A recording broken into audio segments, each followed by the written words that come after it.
நம்மளுக்கு கஷ்டமாகவே இருந்தால் நம்ம என்ன பண்ணுவோம், சரி கடலை பார்த்தா நல்லாயிருக்கும், நம்மளோட மைண்ட் செட் வந்து கொஞ்சம் ஃப்ரீ ஆகும் அப்படின்ட்டு நிறைய பேருக்கு வந்து அந்த நம்ம பீச்சை பார்த்தாலே வந்து நம்மளோட ரிலாக்ஸேஷன் கிடைக்கும். நமக்கு நம்ம மைண்டுக்கு வந்து எவ்வளோ தான் நம்ம டிப்ரெஷனோ ஸ்ட்ரெஸ்ஸோ இருந்தாலும் அந்த நேரத்தில் வந்து நம்மளோட மைண்டு இதை பார்க்கும்போது கொஞ்சம் நல்லா காமான மாதிரியே ஃபீல் ஆகும்.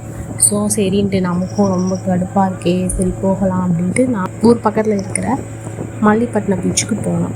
மனோரா லைட் ஹவுஸ் பக்கத்தில் இருக்க அந்த பீச்சுக்கு அங்கே போனோம்.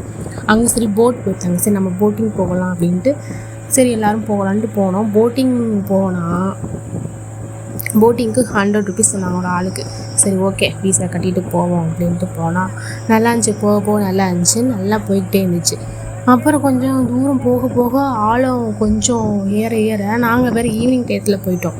எப்படியும் கரெக்டாக ஒரு 4:30 மணி இருக்கும். காற்று அடிக்க ஆரம்பிச்சிருச்சு. போக எப்படி ஒரு 2 கிலோமீட்டர் கூட்டி போனாங்க.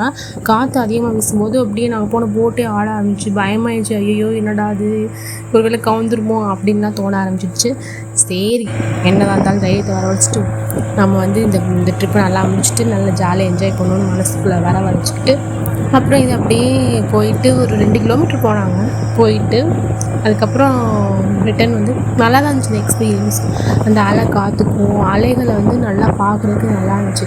ஆனால் என்ன கொஞ்சம் தூரம் நாங்கள் போனது ஈவினிங் டைமாக இருந்ததுனால அவங்க வந்து ரொம்ப தூரம் எங்களுக்கு கூட்டிகிட்டு போகலை.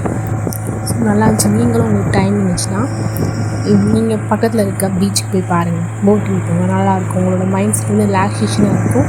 ஸோ நீங்களும் ட்ரை பண்ணி பாருங்கள். தேங்க்யூ.